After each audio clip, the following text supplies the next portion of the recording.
Now let's go around the world in 80 ways in space as we capture the international flavors and the world's fair of the skies.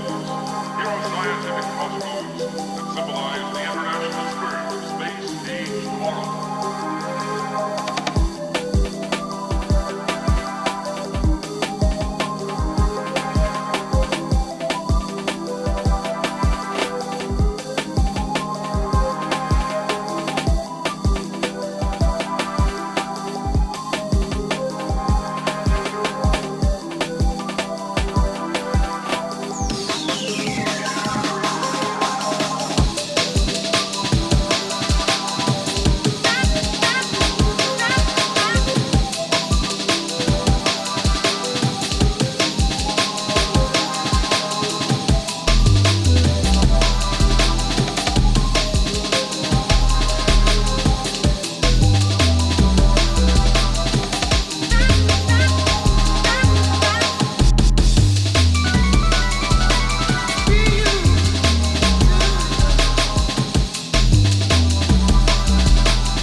What's up? It's Friday night. Let's do a little bit of Friday night, early Friday night streaming. It's called a little early Friday night streaming. That's what we do. We're going to do a little bit of early Friday night streaming. Tonight, we're covering, how's the volume? How's the volume? Is it all right?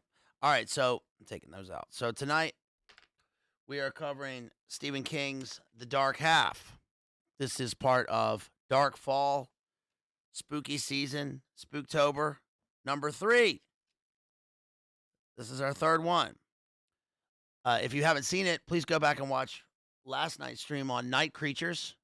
We did Candyman, Let the Right One In, Byzantium, The Wolfman, Lon Chaney Jr., 1941. We did The Wolfman with Benicio del Toro. We did a bunch of stuff. We did an analysis of a bunch of movies. And before that, we did Dark Fall, Final Girl, of course. So this time, we're doing pure literary stream in the horror canon. So we're doing The Dark Half. The Dark Half. by Stephen King. And we're going to cover this because usually we don't talk about a Stephen King. Of course, I've done Monarch Stargate. That's what I called it. It was the Monarch Stargate stream. Go to Bazed, Monarch Stargate. And we did Firestarter 1984. We covered the two films. The original one, 1984, with Drew Barrymore.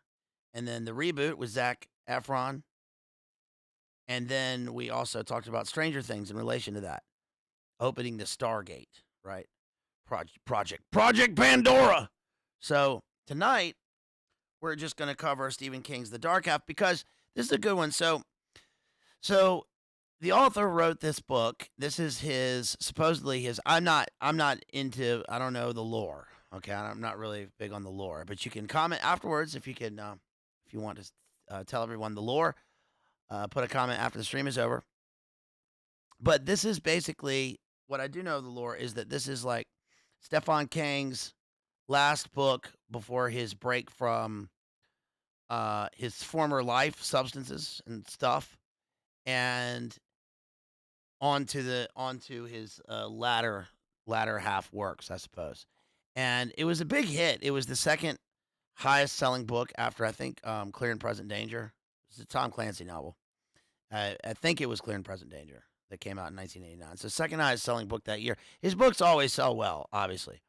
And again, we don't usually cover Stephen King as part of the literary canon, but because this book deals with revelatory stuff and with it's a revelatory book and it deals with DID but in a different way. So split personality DID and in a pretty unique way. And I think it's interesting. It also deals with something I put in the introduction there, which is I is an other, right? Which is the split between the artist or the writer and the work that he creates. So as part of that, I'm going to read some from Rimbaud's letters here. This is Arthur Rimbaud, 1854 to 1891, that I've talked about many times before. And I'm going to read one of his letters where he talks about this. And also, the title of the stream, of course, deals with psychopomps. So, really, one of the key elements in the book is the sparrows. There's a flock of sparrows that indicates the presence of either the alter, George Stark, or the main character, Thad. And I'm going to go into whatever. I looked for something. I mean, sparrow is obviously mentioned in Psalm 84, Quam Delecta.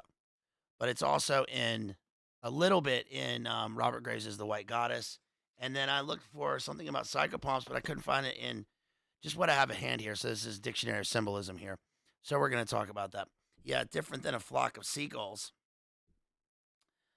I run so far away. Well, George Stark does run far away, but he also runs pretty close. So what the book is about is basically we have this writer.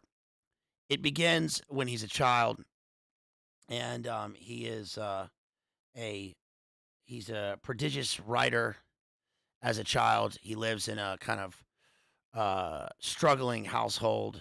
His pa ain't too nice, and he keeps hearing the sound of birds, and then he ends up collapsing on his way out to the school bus. But he's a great writer, and he wins a early writing competition. But he keeps having these headaches so bad, and then finally he collapses, so they take him to the hospital, and the doctor does a 1980s scan on him. Yeah, well, I suppose it would be 1960s scan on him, and then finds that, he doesn't have the normal symptoms of, like, migraines. Okay, there's something else going on. So he does an exploratory look into his brain, and one of the nurses faints. Oh, dear. She faints. And when they open up his skull, they see that it's not a tumor inside the brain that's causing pressure that needs to be released. Not like they need to do trepanation. You guys heard of trepanation? Trepanation was that thing that they did and the African tribes did where somebody had horrible, horrible headaches, and they realized if you just drill a hole in the skull, it would release some of the pressure here, release some of the pressure in the brain. Well, He doesn't have that. He doesn't have a tumor. Instead, he actually has a full-on eyeball. He's got an eyeball in his brain, and it's kind of calcified looking, but he literally has a third eye, right? And this is freaking out all the nurses. Get a hold of yourself. Get a grip. Get a grip, Linda. How would they speak? Get a grip, well, they're in New England. Get a grip, Linda. Linder, get a grip. He's got a third eye. And in fact, he has a full-on vestigial twin. Now, the doctor explains that oftentimes there will be twin, I don't know, zygotes or whatever, and one twin will eat the other one, and that becomes the person, and they just kind of absorb the other person. They talk about how, so this is cannibalism in the womb, and he's like, well, not exactly. It's very, very weird. But some of this stuff hasn't been absorbed, including an eyeball, a fingernail, and I don't know, a couple other things. Like there's like a shoulder up in his brain, right? It's remnants that seem like they would be ingredients in the witch's broth in Macbeth, but he's got these remnants up there. So the guy excises them, and he gets rid of this. Well, Thad, wakes up. He's gone from this, the surgery, takes care of it, and he grows up and has a pretty normal life. And then we fast forward, and now he's a professional writer, and he's got a wife, and he's got twin babies, of course. So the twin babies, the Gemini twins, marry on the exterior, mirror his inner state. Yes.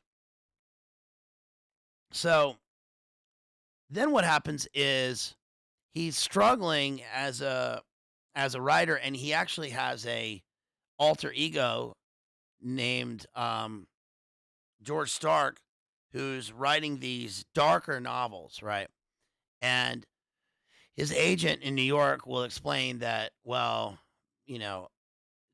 Thad Beaumont wins the awards, but nobody reads his books. But I, as his agent, and other people we want to read George Stark books, but they're not going to win any awards. And this is supposed to mirror Stephen King and Richard Bachman, right? His alter ego, his pen name, right? Now, I'm not going to concern myself too much with the real life of the author here, only the life of the author within the work, because that's what's important, is what's on the page. So then what happens is basically he is sort of missing something, right, in his life, and he goes into these kind of trances where he's doing automatic writing, and he's writing notes to himself, and then later on, he's going to start getting phone calls, and the phone calls are from basically himself, right? But what he does first is he decides that because he's outed as having this alter ego writer, they say, oh, George Stark is Thad Beaumont. He and his wife follow the advice of the agent, and they have a funeral for his alter, including like a fake headstone made, and it says, not a very nice guy on it. And they bury him, and they take a picture, and they've got a shovel and all this stuff. Well, then what happens is there's like this old coot. This is this is obligatory for Stephen King. There's an old coot. The old coot is there at the graveyard one day and sees that there's a hole in the ground, and there's like a little pathway around it, and obviously somebody has come out of the grave. Now the old coot's like, I didn't see nothing.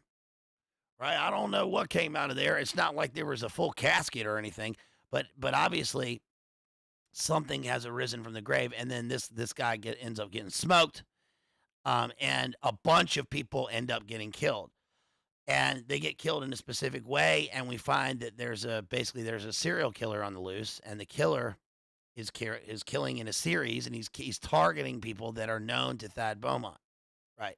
And then we're going to meet the killer. And the killer is this guy, George Stark. Now, George Stark is Thad Beaumont. He is the same guy, but he's bigger. And they describe him as being built like Arnold Schwarzenegger, past his bodybuilding stage. So he's kind of like 80s Schwarzenegger. And he's got like bleach blonde hair. He drives this black car. They describe it as a pickup truck in the book. but then somehow it becomes like a muscle car. But anyway, it's a black car, and has a bumper sticker on it that says "High Tone Son of a Bitch," and the license plate is from Mississippi. And we learned that George Stark is from Oxford, Mississippi. Shouts out to Oxford, my family down there. Now, this makes sense.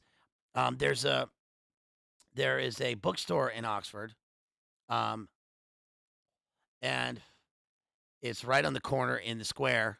It's called Square Books. And when you walk in, I've shown pictures of this before, but when you walk in, it's one of my favorite bookstores. I mean, you go in and there's a wall of writers, and they've got Etheridge Knight and John Grisham. They've got all the people that have gone through Mississippi and people that are Southern writers. University of Mississippi has a great Southern writers school, and I'm sure there's a picture of Stephen King up there, but I can't recall the picture because there's so many pictures up on the wall. But I've been there a million times. It's a great bookstore, Square Books. Then there's Off Square Books, which is a used bookstore, which is also great, even better at times. And so George Stark is a Southern writer. So we've got north, south, right? We've got poles here, polar opposites, and of course it's inverted because George Stark is from the north of the corpus. He's from the brain, right? And Thad is in the body when it actually should be the other way around because George Stark is a much less cerebral writer, much more of a body writer, writing these hardcore books. One of them is called Babylon, Riding to Babylon, or Riding to Babylon, I think. It reminds me of what's the Joan Didion book? Toledo will know this. The Joan Didion book. Slouching Toward Bethlehem, which comes from William Butler Yeats, right? The Second Coming, the poem. So anyway, so we get this other writer, but he's killing off all these people in New York and in New England, and he's got this straight razor and he's got his strop, but he's got a straight razor, and the way that Stephen King describes his movements with the straight razor is reminiscent of many of the books that we've covered here in terms of the literary canon. When we talked about how the kind of slashing of Bateman is artistic, almost like a painter in American Psycho. We talked about it in the Jack the Ripper stream and a few other streams. And we also talked about how there's this pink mist that arises. Remember that Prince Harry talked about that when in his autobiography, which we need to cover in full. I only mentioned it, but Prince Harry talks about how the splashing of the red, he called it the red mist. But this is it's this weird aesthetic terror that occurs, and he's pretty accurate in terms of the relating to the other works when he describes George Stark with his method of killing. And there is a great passage where, there's also a character named the Machine, or Alexis Machine, who is kind of an alter ego of George Stark. So there's Machine, that's the book within a book within a book. And so what we realize is that there's a sheriff that appears, Alan Pangborn, who, when they go to Castle Rock is where his home by the lake is, where he writes. And Pangborn appears apparently in other Stephen King books. I mean, I just know from the movies. But Pangborn shows up, and they do some investigating, and they question Thad Beaumont and his wife, and they're like, "Where were you on the night of?" And he's like, "Well, we were at a cocktail party with the English department," because he's an English professor in his spare time, that's his day job, and he writes in his spare time, but he's making a living as a writer also. But anyway, so he has an alibi, but the alibi ends up being kind of a little too perfect. But there's a slight time difference where he would have been at the party and would have been drunk, right? And Pangborn, of course, is the kind of reptile Benicio del Toro detective, the true detective, who doesn't trust Thad Beaumont. He doesn't know what's going on. He says basically, you could be the killer, you could be lying, or you could have an alibi, and you could have been two places at once. I don't know how yet, basically, right? Well, then so Thad Beaumont is not aware of this other character, George, so he's not aware of this other guy or that he even has an alter.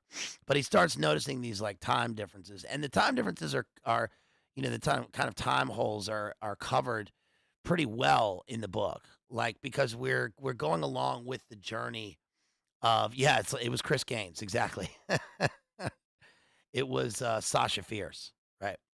And we're going along with the journey of Thad, not in the first person, but we sort of are going along on this journey with the characters. And then finally, Thad starts getting phone calls from George Stark, and it's his own voice, but Pangborn is the kind of chorus voice of the speculative, speculations of the reader, who is saying, "Well, um,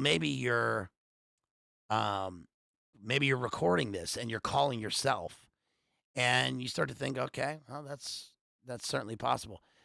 So in the end, Thad Beaumont goes to somebody else in the another department at the university,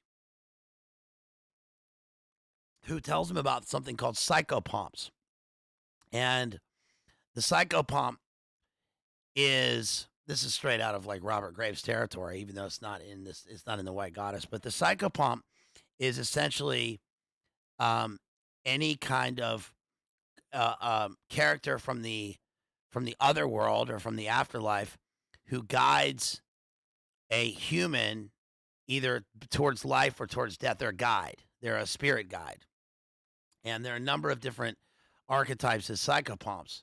Um, uh, she mentions the Archangel Michael, Anubis, various other sort of archetypes that humans see in different civilizations as psychopomps. And so that's going to be the sparrows, because Thad keeps noticing these flocks of sparrows that appear, and they always appear at certain times, huge flocks of birds. And so she tells him that you have a psychopomp. So now what he does is he goes and he talks to the doctor, or no, Pangborn, the sheriff, goes and talks to the doctor. And this is a funny scene because he says, do you remember a kid that you did surgery on many years ago? And he's like, oh yeah, Thad Beaumont. And he's like, yes, how did you know that? And he's like, well, are you coming to investigate a murder? And he's like, yes, but he's still alive. And the doctor's like, no, I didn't think that it would be him who's still alive or is dead. Maybe I thought he would be the one who did this. And he's like, why do you say this? And he's like, well, there was something very odd. There was something very odd when this happened. And then he talks about how the hospital was flooded with birds when he cut out the altar, right, or the vestigial twin at the time. So what we've eventually learned, because Thad is going to confront his alter, George Stark, we learned that George Stark's mission is to have Thad write his book. He is created through the act of literary creation. And Thad cannot off himself. He can't obliterate himself, because then he would be obliterating not only George Stark but also himself, and he would be destroying the life of his family. He's the head of this family, and he's got a wife and kids, right? But George Stark ends up showing up at the house and kind of hijacking the house. It's a home invasion. Takes the twins hostage, even though then he says, I'm not going to do anything to the twins. And that's because the twins are, again, the exterior mirror of he himself and Thad Beaumont, the writer, right? So he says, you got to sit down and write this book. So he makes him write this book. He starts writing, and then he essentially destroys George Stark by destroying his work. And at this point, also, one thing that happens to George Stark is so what he is the physical manifestation of Thad Beaumont's artistic will, right? So he literally had a vestigial twin, and the twin is then made kind of inhuman, or more human than human, by his willful process of his mind. It's a kind of magic. It's a kind of magic that occurs, a sympathetic magic, a magic that occurs without him doing any kind of ritual. The ritual itself is the writing process. So So there are twin versions of himself, like looking through the mirror. This is why this was the mirror moon, the full moon mirror. Whenever there are many images in the book of looking into mirrors and of breaking mirrors because his psyche is fracturing, of course. And so he ends up destroying George, right, through destroying his work, and then it sort of lives happily ever after. It's not really a great ending, but Pangborn gets away with the family and kids, so they live. But that is not until George and Thad have kind of mutilated themselves. There's a scene where he stabs himself through the hand with his pencil because one always writes with a pencil, one always writes with a typewriter, and he eventually stabs himself in the hand. There's a hole through his hand, as if he's looking through his hand at the sun or at the light, and he sees the illumination through his own body. So therefore, he knows that the hole is like the hole in his brain or the hole in himself. That's the human-sized hole in his heart that's been filled by George Stark. So George Stark also starts to like melt and become this decrepit ghoul as time goes on. That's why he needs to be created through the writing process. It's pretty clever, and I just thought I would start off by reading on page 325 here. There's a great scene within the scene because there are excerpts from the book within the book, kind of strewn throughout the work. So this is section 3. It's called "The Coming of the Psychopomps," and this is for educational purposes. I'm reading this, even though this is not a class, right? But we are doing an explication of the work. So this says, "The Coming of the Psychopomps." It says, "The poets talk about love," Machine said. I thought it was interesting that Machine, we just been talking about Machine, not Machine, Charles Sheen in Being John Malkovich. You remember that scene? Machine, what's up, Malcatraz? The book is The Dark Half, and this is not that scene. Machine also is the bad guy in the scariest movie ever that I've ever seen, which is 8mm with Nick Cage, Rage Cage. I was thinking today about, almost lit that cigarette. Do you hate that when you've been fiddling with your cigarette and then you light the wrong end? Rookie error, rookie mistake. No, I was thinking about the scariest movies ever today, and I think because Poltergeist was on TV, I can't even watch Poltergeist anymore. I mean, I've seen it, many times, but it's a cursed movie to me. Poltergeist and Poltergeist 2. I know that's common moniker for those two movies, but I couldn't even watch 5 minutes of the first one because I thought I'm gonna go back to watch the movie, but it's just too much. You want to puke when you're watching the movie just because of all of the things that go along with that the star of those two movies, which I can't even talk about, but it's so bad, right? Also, did you know that H.R. Geiger did the special effects for Poltergeist 2? Did you know that? Carol Ann, Carol Ann, Carol Ann, Carol Ann, Carol Ann, Carol Ann, Carol Ann. He says it a million times. So to me, the scariest movies are 8mm, Poltergeist 2. Poltergeist 1 is pretty bad too, but Poltergeist 2 is terrifying to me. And that's not even from what's in the movie; it's from what you know about the rest of it. Flowers in the Attic. What else? Whatever you think the scariest movie is, why don't you put after the stream? Can you put it in the comments? Put your ideas for the scariest movies ever. I never liked Nightmare on Elm Street. I never liked it. I always thought it was gross and scary when I was younger, and I never had any kind of like nostalgic thing for a Nightmare on Elm Street. I never really watched Halloween when I was younger. I watched the Jason movies, and Jason is less scary for me because of Jason Goes to New York, right? Where he's just walking around pushing people on the subway. um, but I never liked Nightmare on Elm Street. I never really liked scary movies. I thought Texas Chainsaw Massacre, the first one, was the original one is scary. I don't. It's too grody for me. I don't like that. It's too Ed Geiny. Um, I'm trying to think of some other ones. I thought that Firestarter was really scary when I was young because I saw it when I was 4 years old. My grandparents had the movie channel in Mississippi, and so I would go and sleep in the back room, and that's where the TV was with the movie channel, and I would get to watch movies while I went to sleep. And I saw so many movies back there, including Firestarter, and I thought it was cool that she had powers. And I would like dream that I had powers where I could start fires like that.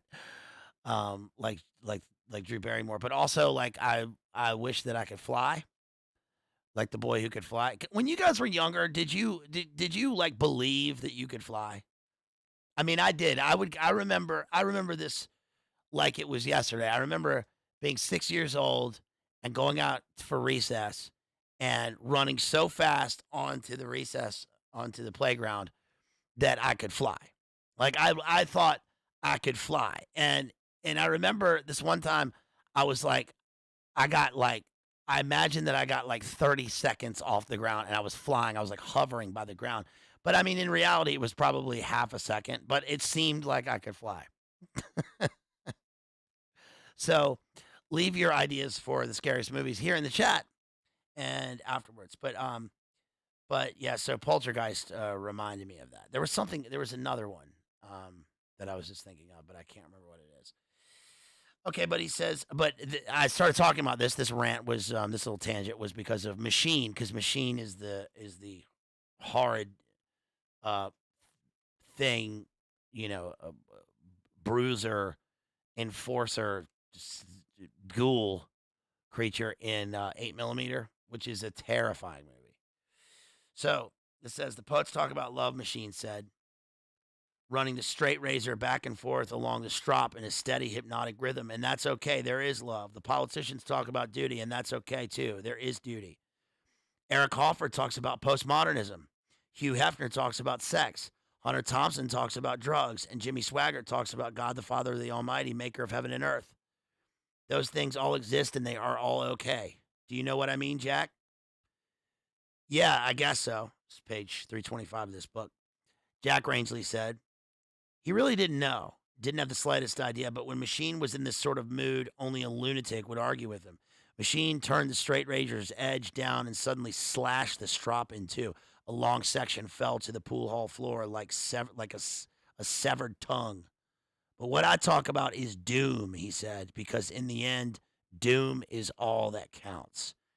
And that is from the book within the book, Riding to Babylon by George Stark. So that's George Stark.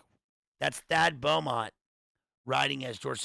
So it's funny because it's Stephen King, of course, writing as Thad Beaumont, writing as George Stark, talking as Machine in this book. So there are layers and layers of meaning and of personality within the book. Do you see the circles within circles here?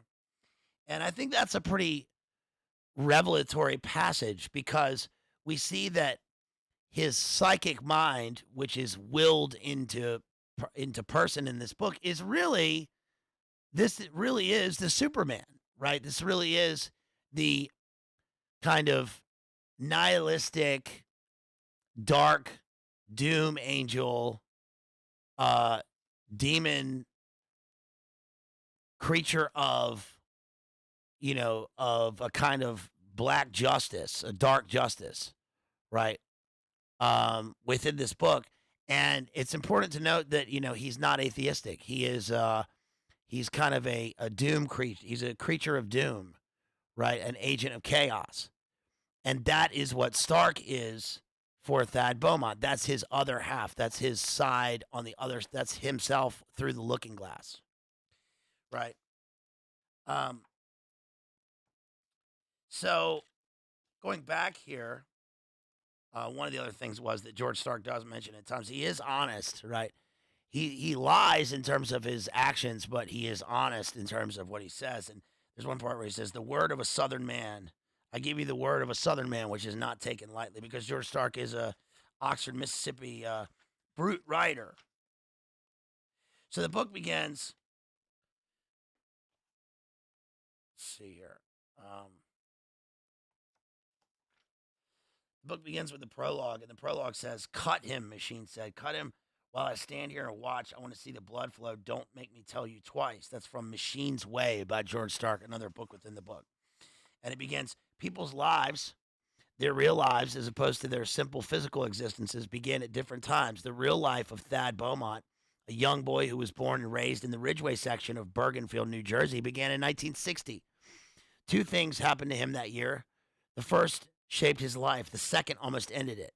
That was the year Thad Beaumont was 11. I think it's interesting how he begins. It's a strong beginning, right? He begins by talking about multiple collective people's lives and then their real lives, and then differentiating, right, from their. He's talking about the persona and the mask that you wear. And the mask, of course, is the artist has created the minute that one puts pen to paper, or in this case, fingers to the keys, or the hands on the old pencil. The moment that a writer begins writing, the moment that the pen touches the page, a character is developed. It's different. It's not the person. The writer is writing it. That's not to say that they're channeling dark energy. This book is about that. That is what he's doing.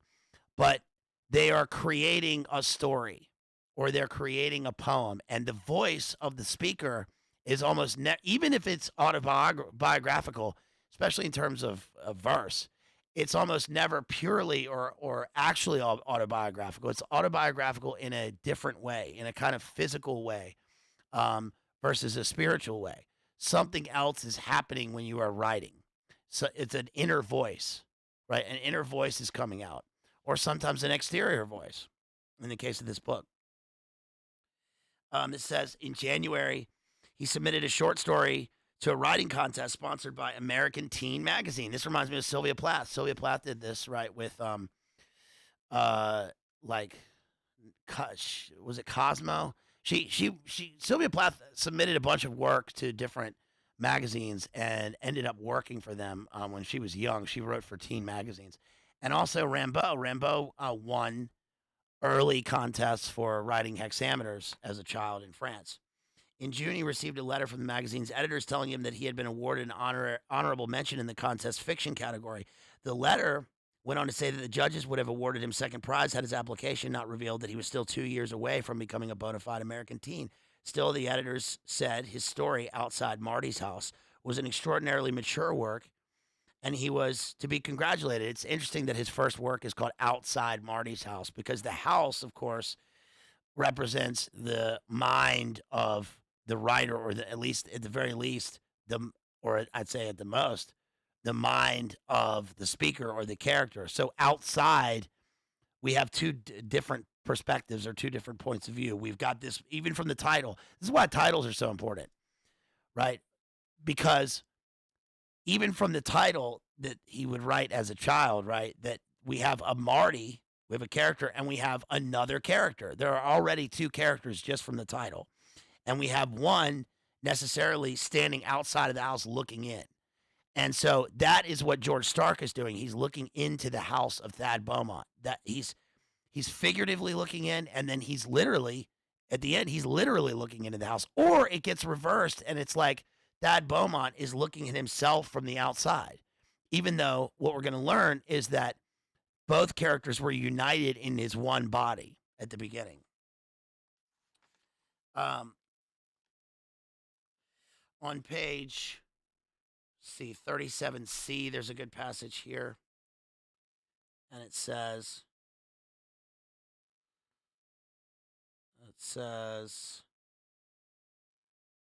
let's see. Liz woke at once and sleepwalked into the nursery. Thad went with her, considerably more awake and grateful for once that the twins needed servicing in the middle of the night, the middle of this night anyway. He changed William while Liz changed Wendy. Notice again, that one of the characters is named Wendy. This is the third time this has come up in recent days where a character is named Wendy. Maybe the fourth time, right? Because we just did the Peter Pan analysis with Jamie, and then we were talking about Wendy in The Shining. So one of the kids is named Wendy, and so they are fraternal twins that he has. Neither of them speaking much, and when they went back to bed, Thad was grateful to find himself drifting towards sleep again. He'd had an idea that he was probably through sleeping for the night, and when he first had awakened with the image of Liz's explosive decomposition still fresh behind his eyes, he had thought he would never sleep again. It'll be gone in the morning the way dreams always are. This is important because he has this dream of his wife decomposing in front of him, and it reminds me again of course, of Macbeth, because after there, and it's not accidental. I'm not just drawing this into my analysis of the story. I mean, it's an occult story about a killer who sort of dissociates within himself and megalomania. George Stark is essentially a megalomaniac, isn't he? Looking for power through the creation of himself, through the composition of this work. And so when Macbeth makes his first murder, when he kills Duncan in the play, right after Lady Macbeth goads him into this, and she goes up to place why did you bring the daggers from this place, right? The bloody daggers. She takes the bloody daggers back and places them with the guys, the assistants in the other room, in the anteroom, while Duncan is asleep in death. And Macbeth has this long monologue about sleep that knits up the raveled sleeve of care, nature's balm, right? Macbeth shall sleep no more. He realizes that provides a great template for the kind of killers that we get in literature for the next 400 or 500 years, because one thing that happens often is that they don't sleep because they have to confront their conscience, themselves, and they are now night creatures, right? The raven himself is hoarse that croaks the fatal entrance of Duncan under my battlements, Lady Macbeth says, and then later he says, makes way to the rooky wood, right? With a line stretch out to the crack of doom, he says, looking at his vision after the witch's brew of Banquo and his children, to the crack of doom, to the end of sleep, to the end of time, as if Macbeth will be awake looking at this vision. And then we also, one thing that we got here in the dream was, this is interesting. Dad woke with a jerk. This is chapter 3. His face wet, his pillow, which he had clutched convulsively against his face, also wet. The moisture might have been sweat or it might have been tears. You're fucking with the best, he finished into the pillow, and then lay there, knees pulled up to his chest, shuddering convulsively. Thad, Liz muttered thickly from somewhere in the thickets of her own dream. Twins okay? Okay. I nothing. Go back to sleep. Which is interesting because in that one scene, this is cleverly done, because instead of having visions in his sleep where Thad sees the darkness of his life and we're told about them, we're shown the images in this scene. It's pretty well done. And it also shows that the character is crossing over he's crossing from the other side of sleep back into the real world, but he's bringing something with him, right? He says this phrase from his dream. Have you ever done that before? Have you guys ever woken up or woken yourself up sleep talking from a dream? I do that not often, but I do it occasionally, where I wake up saying something from a dream. I don't say this kind of thing. I hope not. But he wakes up and this becomes one of his catchphrases. You're fucking with the best. You're fucking with the best. Right? He's a high-toned son of a bitch because he is going to be the best of the worst. So George starts to come out in his dreams. On page 64, we get a little bit of Henry Lee Lucas. Henry Lee Lucas, he's a good boy. So on 64, C to D. So check this out. He says, he thought about holstering his gun again, and now that it was clear there was nothing to shoot but an empty fish sandwich box, and then decided he could just hold on to it until he saw the other units arriving. it felt good in his hand, comforting, because it wasn't just the blood or the fact that the man some Maine cop wanted for murder had driven 400 miles or so in that mess. There was a stench around the truck, which was in a way like the stench around the spot in some country road where a car is hit and crushed a skunk. He just didn't know if the arriving officers would pick it up or if it was just for him, and he didn't much care. It wasn't a smell of blood or rotten food or BO. It was, he thought, just the smell of bad, something very, very bad. Bad enough so that he didn't want to holster his revolver, even though he was almost positive that the owner of the smell was gone probably hours ago. He heard none of the ticking noises, which came from an engine that was still warm. It didn't matter. It didn't change what he knew. For a while, the truck had been the den of some terrible animal, and he wasn't going to take the slightest risk that the animal might return and find him unprepared, and Mama could make book on that. He stood there, gun in hand, hairs on the back of his neck prickling, and it seemed a very long time before the backup units finally came. This is a reference to the smell of bad, a kind of psychic smell of bad that lingers as an aromatic result of a kind of negative energy, right? I don't mean that in a New Age way. I mean that literally there are many accounts of the smell of bad, the smell of evil. And of course, this is like Henry Lee Lucas. I mean, everybody who ever came across Henry Lee Lucas and Otis Toole talked about the one identifying marker was the smell. And, you know, I guess you could put it down to something like halitosis, right? But I think that it's more spiritual than that, right? That's right, Toledo. I can smell the psychosphere. Stings like metal on your tongue. Man, why do you have to go and say fucking shit like that, man? Remember Woody Harrelson? He's pissed. He's pissed that he says shit like that. But that's it's like, it's also like in Point Break. You want me, Johnny. You want me so bad it's like acid in your mouth. Well, not this time. And Johnny Utah gets this guy. I'm not going to paddle to New Zealand. You know I can't handle a cage, man. We got to do a Point Break. You let him go. No, I didn't. You let him go. Bells Beach, Australia. No way, Bells is bigger than Waimea, bro. We need to do Point Break because it's the best movie ever made. But anyway, back to the story. That's Henry Lee Lucas and the Smell of Evil. Let's see. Chapter 7, sections 1 and 2 are kind of, let's see, secondhand accounts, DID. All right, let's read this part. So this says, Thad went upstairs in his study writing when the police came. Also, it's noticeable, one should mark how Thad's study consists of kind of a secret room with no windows. Okay, so there's nowhere for his soul to roam while he's writing. Although later on, I was confused because I did watch the film, and in the film, there's a scene where he's writing and he's like looking out the window while he's automatic writing. He writes with his left hand. Is the left hand path when he's George, right? He types on his typewriter when he is Thad, but he writes by pencil when he's George. And also, one other difference is that in the film, he didn't have a father, and in the book he does. That's clearly one of the reasons for his. They don't go into that, but knowing what we know from, I'm hesitant to say from other Stefan King works, right? But it always deals with this sort of creeper activity. And his dad is presented as a real SOB in the book.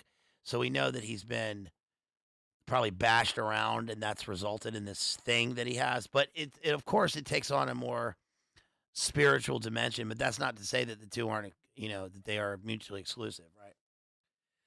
So this says, Thad went upstairs to his study writing when the police came. Liz was reading a book in the living room while William and Wendy goofed with each other in the oversized playpen they shared. This was his habit she had gotten since she was into. Let's see. This was a habit she had gotten into since what was jokingly called Thad's debut in People magazine. Visitors vague acquaintances for the most part, with a generous mixture of curious town residents and even a few total strangers. These latter unanimously Stark fans, thrown in for good measure, had taken to dropping by. Thad called it the see the living crocodile syndrome and said it would peter out in another week or two. Liz hoped he was right. This is because they blame the serial killings and the phone calls on a crazed fan. In the meantime, she worried that one of the new callers might be a mad crocodile hunter of the sort who had killed John Lennon and peeked through the side window first. She didn't know she could recognize a bona fide madman if she saw one, but she could at least keep Thad's train of thought from derailing during the 2 hours each morning he spent writing. After that, he went to the door himself, usually throwing her a guilty little boy look to which she didn't know how to respond. So, in section 2, it says, this is his entry into his bound ledger. Thad Beaumont did not keep anything resembling an organized journal, but he did sometimes write about the events in his own life, which interested, amused, or frightened him. He kept these accounts in a bound ledger, and his wife did not care for them. They gave her the creeps. They gave her the creepy crawlies, folks. In fact, although she'd never told Thad so, most were strangely passionless, almost as if a part of him was standing aside and reporting on his life with its own divorced and almost disinterested eye. Following the visit of the police on the morning of June 4th, he wrote a long entry with a strong and unusual subcurrent of emotion running through it. I understand Kafka's The Trial and Orwell's 1984 a little better now, Thad wrote. To read them as political novels and no more is a serious mistake. Well, that's true.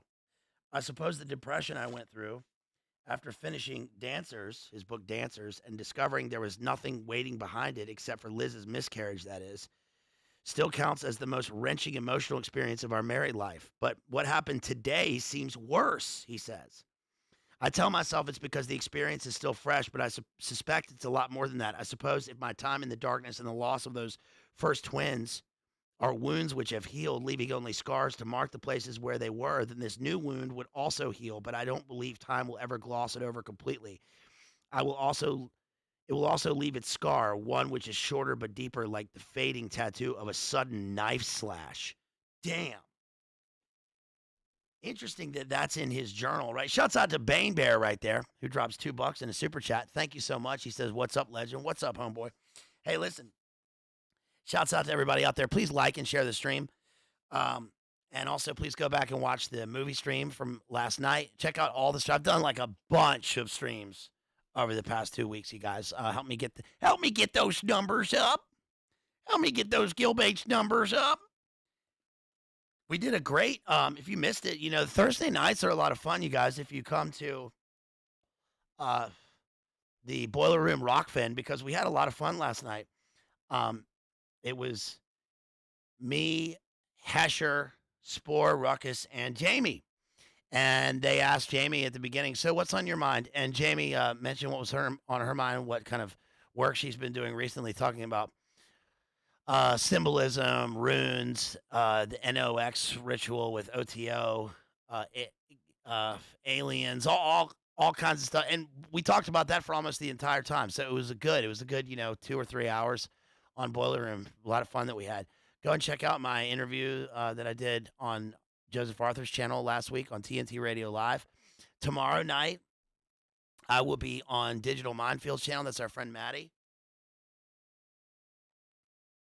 Tomorrow at 3, actually. Digital Minefield. Tomorrow at 3 o'clock in the afternoon, doing a little day streaming. We'll be doing an analysis of Scream 3. And this is probably going to be the last analysis that I'm going to do for a minute here. Not for too long, but right now I'm working on H.G. Wells. So I started War of the Worlds today, right before the stream. So I'll finish War of the Worlds probably tonight. And then I'll be doing an H.G. Wells, War of the Worlds, and Island of Dr. Moreau stream. But other than that, and I've got the 9th configuration, which is the Killer, Twinkle Twinkle Killer Kane Spooktober stream.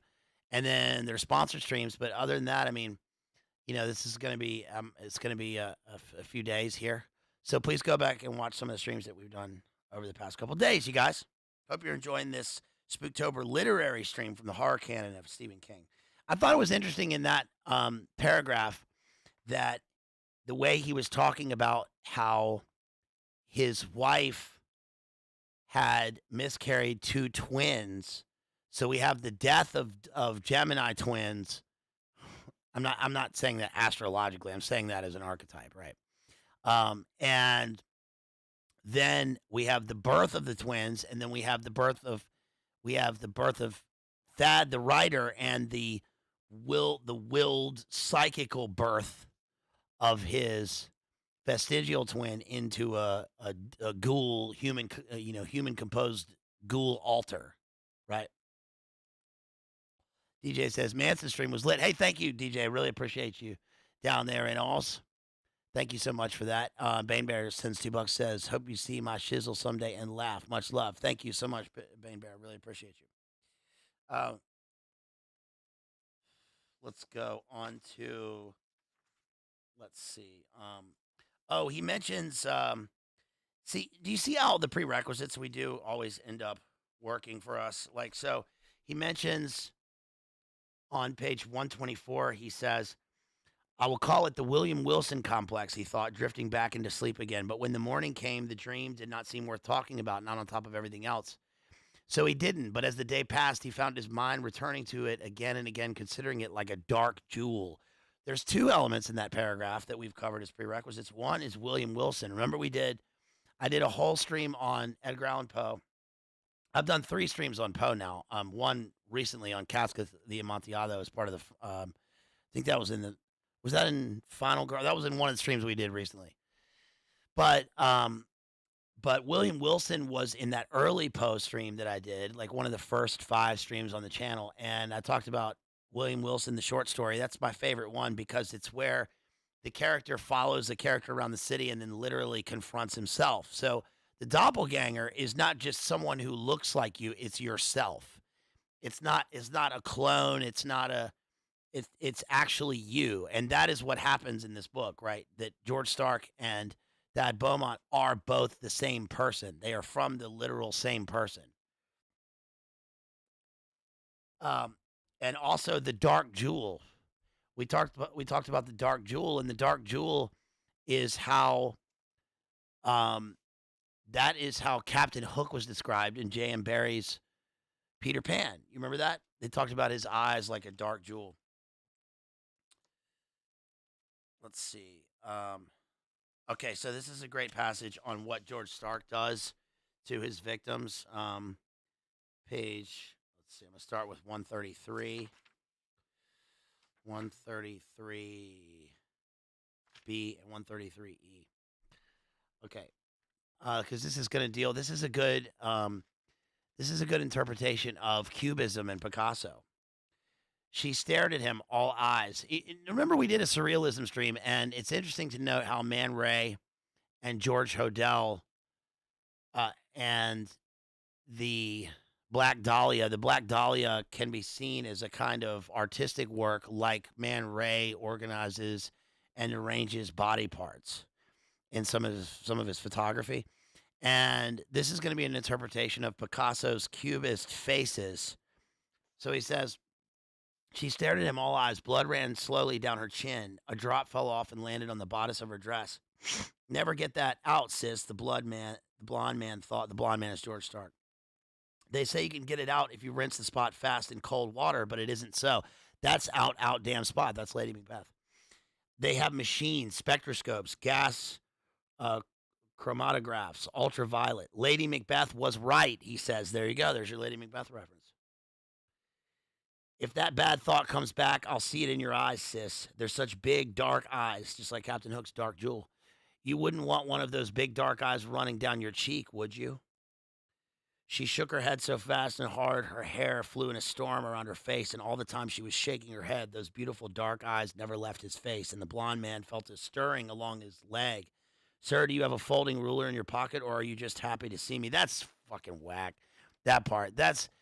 So one thing that Stephen King does that pisses me off is these questions that he asks himself in the guise of the character, or there's constant references to, like, cartoons. So he'll be like, the man ran faster than Donald Duck running after Goofy. And you're like, what? I guess if it was going to play into the sort of the infantilism or like the regression of the character, that would make sense. But it doesn't make sense here. It's just kind of a weird pop cultural reference. Um, Gabrielle says, "Love the content. Fire." Bazed lit. Have you done "Don't Worry, Darling" analysis yet? I don't think yet. I think you'd like that. "Don't Worry, Darling." Is that the movie that we did? We did that. Is that the one with that's the movie with Harry Styles in it, right? We haven't. Is there a book version? We haven't done the book, but we did the movie. Can somebody tell me? Is that the Harry Styles? Gabrielle, is that the movie with about the dystopian movie in the desert with Harry Styles and Chris Pine and the woman from Midsommar? Because we did that in November of last year. Thank you for that $4.99 super chat. Somebody let me know if that is indeed the movie. That's the movie where he says, "Don't worry, darling." Yes. Thank you, Real John. Hey, and also, but before I forget, shouts out to Real John Connor who dropped $50, and we're gonna be doing a stream on anime on 2 anime films, Perfect Blue, and who else? There was another super chat that came through. Oh, shouts out to Kira. Kira dropped $10, I think, after the last stream. So shouts out to Kira out there. Yes. Yeah, we did that. We did that last November. So he says, let's see. "The straight razor slipped through the air toward her. It seemed to make a sound like a human whisper. That was probably just imagination, but both of them heard it nevertheless. She shrank back even further into the wheat-colored cushions, swollen lips pulling into a grimace. He turned the razor so that the blade caught mellow light of the table lamp. He tipped it, let the light run along it like water, then looked at her as if they would both be crazy not to admire such a lovely thing." Do you notice how? So that's one thing that is unique about this book is that the the language of the speaker here conveys the artistic inner sense of Thad Beaumont guiding George Stark as his alter. I mean, I think this is really well done here. This is like, because we hear these kind of accounts.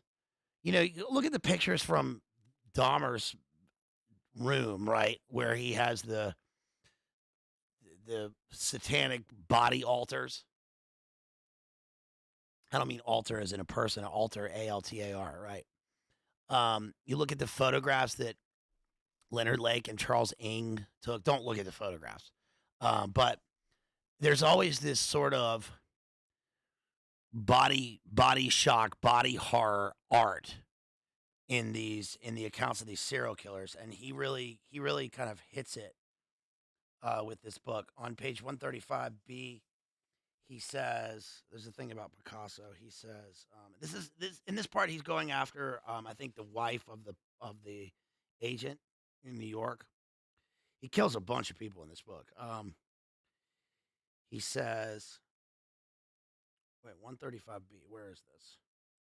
Yeah, talk to him, the blonde man said. If his wife answers, tell her it's Miriam in New York and you want to talk to her man. I know your mouth is swollen, but make whoever answers know it's you. If you don't want your face to wind up looking like a Picasso portrait, just put out for me just fine. And the last 2 words came out just fine because he's at Oxford. He's got a kind of put on Oxford accent. It's put on in a double sense because the character is from like New Hampshire, and then so he goes down to Oxford, but also it's through the voice of his alter, so it's double put on. But he's kind of elongating his vowels like he imagines you would talk if you were in Oxford, Mississippi. And notice that this slashing of the face here is supposed to be artistic, like the Cubist painting of a modern Picasso, right? Very dark stuff. This guy was a real jerk. Let's see. Page 157. We get the Nietzschean Übermensch. Dad closed the eyes God had put in his face and opened the one God had put in his mind. The eye which persisted in seeing even the things he didn't want to look at. He's opening his third eye here, right? When people who had read his books met him for the first time, they were invariably disappointed. This was something they tried to hide from him and could not. He bore them no grudge because he understood how they felt, at least a little bit. If they liked his work, and some professed even to love it, they thought of him beforehand as a guy who was first cousin of God. Instead of God, they saw a guy who stood 6'1", wore spectacles, was beginning to lose his hair, and had a habit of tripping over things. They saw a man whose scalp was rather flaky and whose nose had 2 holes in it just like their own. What they could not see was that third eye inside his head, that eye glowing in the dark half of him. There's the title. The side which was in constant shade. That was like a god, and he was glad they could not see it. If they could, he thought many of them would try to steal it, yes, even if it meant gouging it right out of his flesh with a dull knife. So that's his motive. That's his modus operandi, right? That's who he is. That encapsulates who he is. He is the embodiment of the Nietzschean, an occult Nietzschean Übermensch shade, a shade version of himself on the other side of the dark mirror. He's the dark passenger. And the reason the book works is because Thad Beaumont doesn't just want to destroy George Stark. In fact, he admires him. He admires him for being able to do the things that he can't. All that kind of language about him slinking and kind of, being a worm person. Well, the worm, and it's described that way in the book, it's like a worm, a dark worm inside of his head that opens up his third eye, and where this is manifested into real life into this skulking giant blonde creature, right? This Aryan Superman who walks around killing people. In the book, it talks about that. He receives sensory precursors in an auditory sense, and he sees phrases written in blood. This is page 225. The sensory precursors are his psychopomp. That's the flock of sparrows that he sees. On this page, I wrote, now that he's fully alive, he tasks Thad with writing a new George Stark novel to give him purpose. So that's what he says. He wants him to write this novel. That's on page 227 of the book. He experiences automatic writing on page 242. So he says, what exactly did he mean to do with the pencil? But he knew that too. He was going to try and answer the last question, the one so obvious he hadn't even bothered to write it. Could he consciously induce the trance state? Could he make the sparrows fly? Because you see, Thad can access, I feel your pain. He can access George Stark through his third eye, right? By shutting his eyes and going into a sort of a trance dream state. Right? He's like, where are you? I'm looking for you. I feel your pain. I feel your pain. That's weird, right? He knew that too. He was going to try and answer the last question, the one so obvious he hadn't even bothered to write it down. Could he consciously induce the trance state? The idea embodied a form of psychic contact he had read about, but had never seen demonstrated. Automatic writing. The person attempting to contact a dead soul or a living one by this method held a pen or pencil loosely in his hand with the tip on a blank sheet of paper and simply waited for the spirit, pun most definitely intended, to move him. See, he didn't need to say that. You don't need to tell us about the pun most definitely intended here. We get it. You don't have to say that. Thad had read that automatic writing, which could be practiced with the aid of a Ouija board, was often approached as a kind of lark, a party game. It's interesting that's a pun.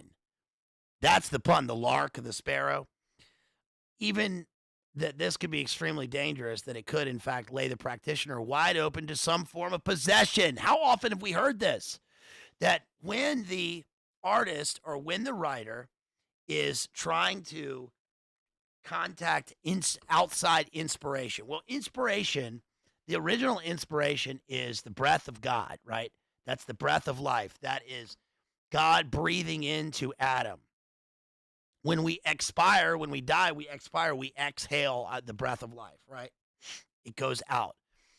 And we often hear that characters or artists in real life who are trying to gain inspiration from something else will often leave themselves open to possession by going outside. This is like astral projection. I'm not saying writing or creating or making art is astral projection. That's a completely different thing, but the two can coincide. And I do think I think it is stark here that Stephen King puts that in the book. I think that's pretty revelatory in terms of the book. I think that's pretty well done. That I neither believe nor disbelieve this when reading it. It seemed as foreign to his own life as the worship of pagan idols or the practice of trepanning to relieve headaches. Hey, we talked about trepanation in the beginning of this, right? Now, it seemed to have its own deadly logic, but he would have to summon the sparrows. He thought of them. He tried to summon up the image of all those birds, all those thousands of birds sitting on roof peaks or telephone wires beneath a mild spring sky waiting for the telegraph signal to take off. And the image came, but it was flat and unreal. A kind of mental painting with no life in it. When he began writing, it was often like this, a dry and sterile exercise. No, it was worse than that. Starting off always felt a little obscene to him, like French kissing a corpse. Ugh! Sounds like Gary Hinman, the Green River Killer. But that is, in a way, what he's doing here, because George Stark becomes a corpse. He's already not alive, and then he becomes alive, but then he becomes a sort of living corpse. Let's get to some of the descriptions of that. Let's see. Chapter 19 talks about George Stark has gotten an apartment in the East Village. He lives in Alphabet City, right off Avenue B. You know, I lived in Alphabet City. Alphabet City is haunted. You've got nothing better to do. You hear someone hear you saying, I'm just not right. You know that song? You know that song about Elliott Smith? I was thinking about Elliott Smith, a little tangent here, the other night because of that song, St. Ives. He says, he talks about the moon is a light bulb breaking, which is like one of my favorite images from Elliott Smith.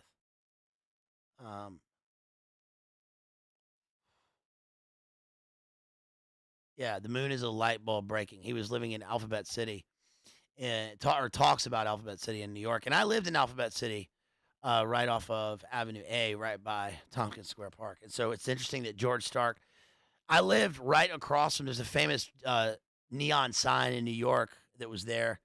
People mistake it for the Bowery in pictures, but it was Alphabet City, East Village, big neon Jesus Saves sign. I lived right near that. Right around the corner from where Charlie Parker lived, right by Tompkins Square Park. A block over from where Allen Ginsberg lived. Lived right next door to that dude who filmed that stupid McDonald's documentary. Right? Yeah, Avenue A, B, C, D. How does that song go? Uh,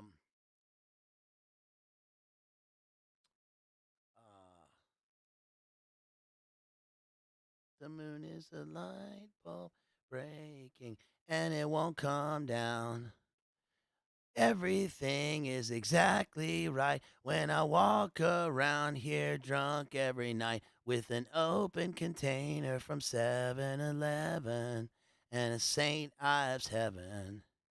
Been out haunting the neighborhood, and everyone can see I'm no good when I'm walking out between parked cars with my head full of stars.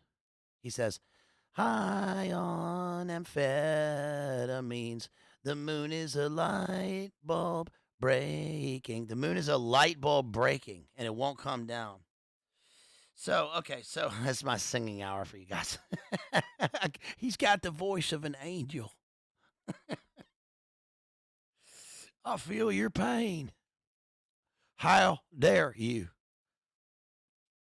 Okay, so this section talks about dislocation, dislocation, dislocus. He's out of the place, and his identity is infused with his dislocation because George Stark is living in New York, while Thad Beaumont is living elsewhere.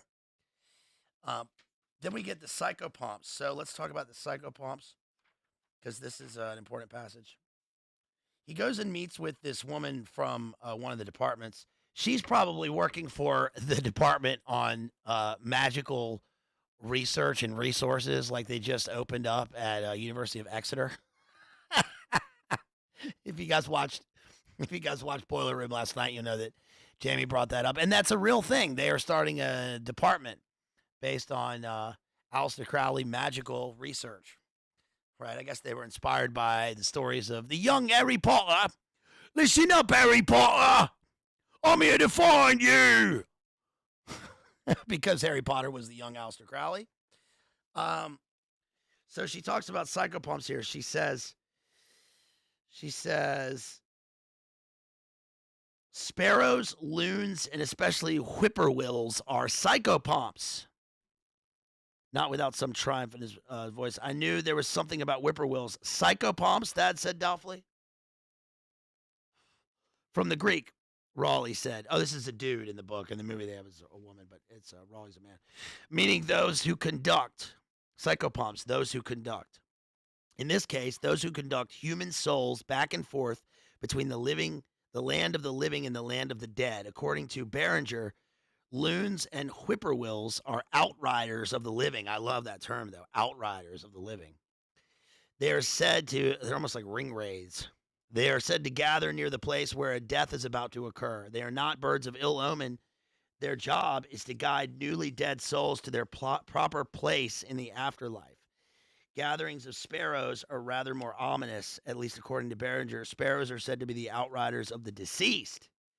So they are the outriders of George Stark. And what we're going to see, again, we're doing an analysis, so it's not really a spoiler because we already talked what's going to happen. But in the end, when they go outside, George Stark will be destroyed by the psychopomps. They will guide him to the land of the dead. They will attack him and tear his body limb from limb, piece by piece, pluck out his eyeballs in a kind of Odin rage, right? And then carry his body up into obliteration in the clouds until he is nothingness. He's obliterated. He's made nothing, right? Let's see. Pages 308 and 309 are good because they describe one of the violent scenes that George Stark goes through. So, I wonder if I can read this. Yeah, it's part of the book, so I can read it. Stark allowed his feet to tangle together and fell forward, yelling something incoherent to his partner, chattered and reached out to grab the wounded man before he could fall. Stark looped his right arm around the state policeman's neck and brought his left hand out from behind the back. There was a surprise in it. The surprise was the pearl-handled straight razor. The blade glittered feverishly in the humid air. That's a brilliant sentence. The blade glittered feverishly in the humid air. Stark rammed it forward, and it split Chatterton's right eyeball with an audible pop. Chatterton screamed and clapped a hand to his face. Notice he's popping out the eye like Odin gives his eye for the runes, right? He's got his ravens on his shoulders, right, for letters, right? Remember, Odin hangs on Yggdrasil looking down into the dark black goo pool of oblivion to bring back runes as language for humans that also function as spells. Just like George Stark wants to be created through letters, through the formation of letters. They have to be right because Thad Beaumont has to write him into existence. Also, he's giving his eyes, making a sacrifice, and just like the eye was excised from his brain at the beginning of the novel. Stark ran his hand into Chatterton's hair, jerked his head back, and slit his throat from ear to ear. Blood burst from his muscular neck in a red shout. Interesting synesthesia. That's what you call synesthesia. Synesthesia is the mingling of the senses, right? Kind of like when you can taste a smell. So here, the way that it looks creates an auditory sense. The blood burst from his neck in a red shout. All this happened in 4 seconds. One of his dangling hands was hanging beside the butt of his service revolver, but one quick glance convinced Stark that the pig had no more idea that his gun was in reach than he had of the population of Mozambique.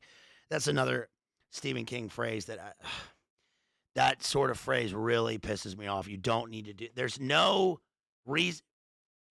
We've already got the idea of the other and the other place. You don't need to throw Mozambique in it because that doesn't fit into the web of imagery and symbolism that you've woven so far in the words of this book. It doesn't match. Why would you throw that in? All this happened, he says, his eyes were bulging. He didn't know what he was looking at or who was bleeding. No, that isn't true, Stark thought. He thinks it's me. He stood there and watched me cut his partner's throat, but he thinks I'm the one bleeding because half my face is gone. Half his face is gone, the dark half. Half his face is gone because he's rotting. He's rotting on the outside, just like he himself is a rotting vestigial worm from the inside, right? It's because he and his partner, they're the police. They're the heroes of this movie. Interesting that he uses that. Now, that image works, heroes of this movie, like he sees himself in a movie of his own life, which is a dissociation term. It says... Page 308. Eddings uttered a high-pitched little scream. He tried to step away, but he was too late. The 200-pound sack of dying bull that was Tom Chatterton sent him reeling back against the police car. Loose, hot blood poured down into his upturned face like water from a busted shower head. He screamed and flailed at Chatterton's body. Chatterton spun slowly away and grabbed blindly at the car with the last of his strength. His left hand hit the hood, leaving a splattered handprint.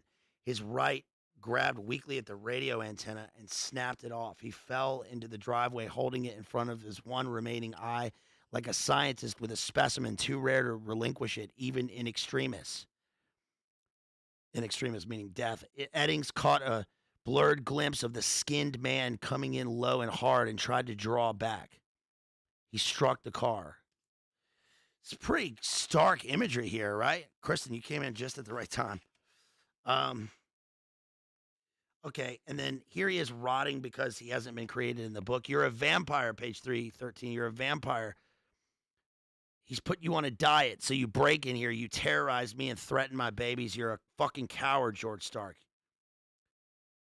Because that's what George Stark wants. He wants to be created through the process of writing, right? Fast Boy says, had to switch accounts real quick to upload some anti-Sam Hydeism. Speaking of Sam Hyde, do you guys see the picture of... Did you guys see the picture of Doja Cat? Jeff showed this to me from Twitter because I don't have Twitter. You saw the Doja Cat picture? Just so anybody is confused, that is real. That is a real picture. That is Doja Cat with Sam Hyde on her T-shirt, and people were wondering if that was photoshopped, but that is real. Doja Cat is a longtime fan of Sam Hyde. She's been in the chats. See, now if you guys watch Nick Mullen and Adam, then you would know that. Or I told John Connor that that you got to be a longtime member of the Doja community crossover with Sam. They're called cat dogs. Cat dog. That's not real. I just made that up. That's very stupid. I'm sorry. But yeah. No, but she was in the chats for a long time, years ago. If you go back and watch the video Moo, Moo, Moo, Moo, Moo, Moo, Moo, her song Moo, you can see how she's a fan of Sam. That video is kind of vaporwavy. Let's see. So then we get the scene with the doctor and the brain tumor. And he talks about how he's not a brain tumor. You say, yeah, the doctor says, you say he may have witnessed a murder. You sure you don't suspect he may have committed one? He says about his former boy client, right? The doctor ends up getting murdered by George Stark while Thad is in the other room. One thing that was annoying here on page 345 was the self sympathy for the famous through the character of the author. Weak. I thought this was weak. He says, he says, um, I don't know any famous people, but I pity them. I suspect they must live defensive, disorganized, fearful lives. Okay, bro. Right. Okay. That's too much. Because you're obviously speaking through the character you've created in terms of a defense of yourself, Stefan. So I thought that was really weird. There's a great part here on page 346. It says, "You sound revolted," Dr. Pritchard said cheerfully. "But there is really no need. Once you put the matter in its proper context, we're not talking about Cain rising up and slaying Abel with a rock.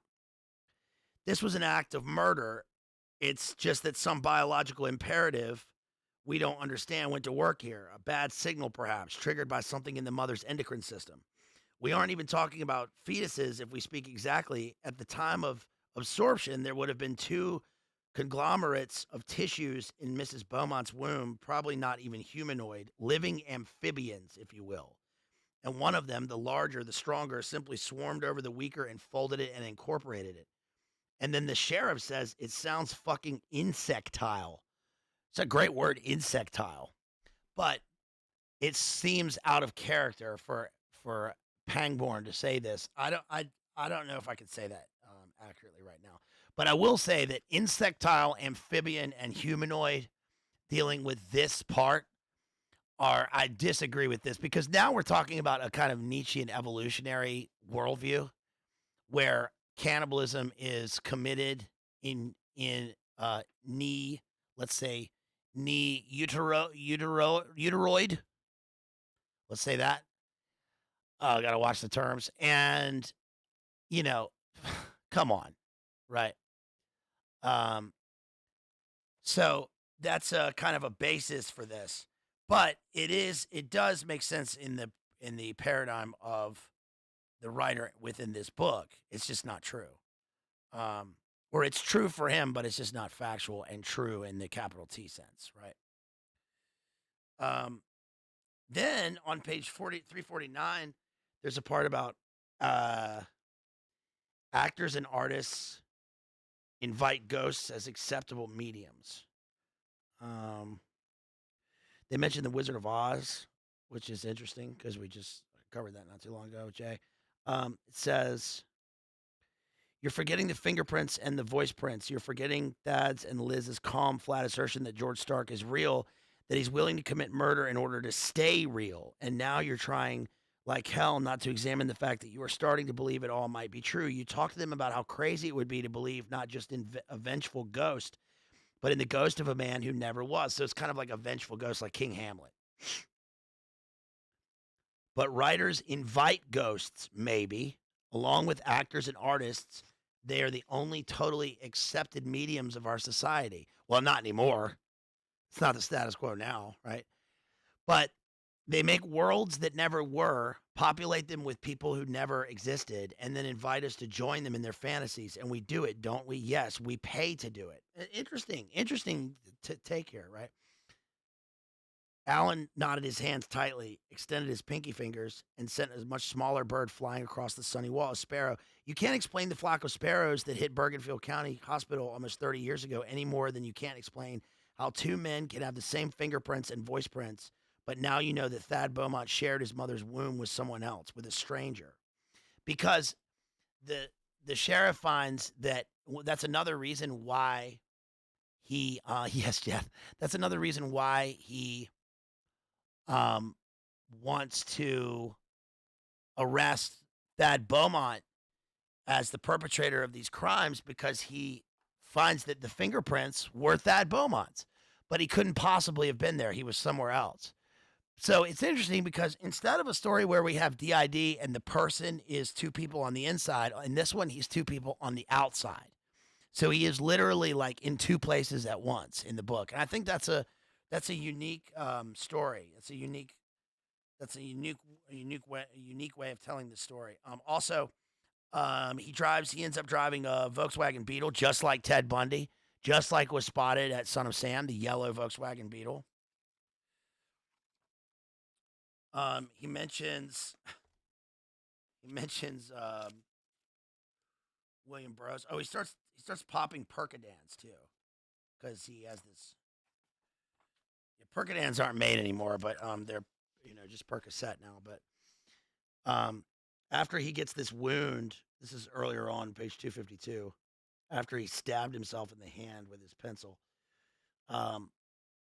he goes and he starts popping Percodans and drinking whiskey.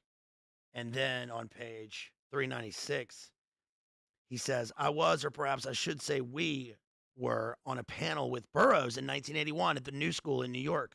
During the Q&A, some kid asked Burroughs if he believed in life after death, and Burroughs said he did. He thought we were all living in it. And that man's smart, Stark said, smiling. Couldn't shoot a pistol worth shit, but smart. Now you see how little it matters. Because remember, he was after Doom, right? But it does, Alan thought, studying Thad carefully. It matters a lot. Thad's face says so, and the sparrows don't know about say so too, right? So I actually have a recording of Burroughs at one of those conferences because he did a series of desk tour like the guy who wrote Swimming to Cambodia, Spalding Gray. He's a good playwright. And he was an actor in that movie, The Killing Fields, and he was a playwright in New York. But anyway, Burroughs did sort of the same thing, and I've got him on film at one of those. We also did a stream on William Burroughs. Remember, we did a stream last year, February 14th, right, on Burroughs' birthday or death day, one of those, about William Burroughs from Ted Morgan's autobiography and the book. What was it? I was talking about Junkie and letters from the Yage letters, the Yahe letters, where he goes down for ayahuasca, right? Please go back and check that out. That was a good stream. And then finally, on page 421, we get the living, breathing bird sculpture because the birds attack. And this is what I was showing last night when I showed that image of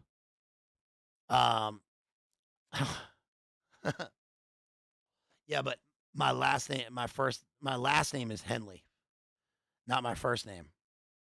So that doesn't work, bro. But you did spell the first part of my name right. You know, when I was an actor, an agent tried to tell me to change my name. I was like, dude, I was born with a fucking movie star name. I'm sorry. But what do you want me to change my name to? Victor Kariakis? That's a pretty cool name. That's the name of the bad guy in Days of Our Lives. But yes, Dangerfield Henley. Henley's my last name. But he wanted me to change my name. I was like, what the fuck are you talking about? I was like, look, mate, this is why I'm not going to work in this fucking country, innit? You can fuck right off. No. The living, breathing sculpture that we covered last night is the bird sculpture.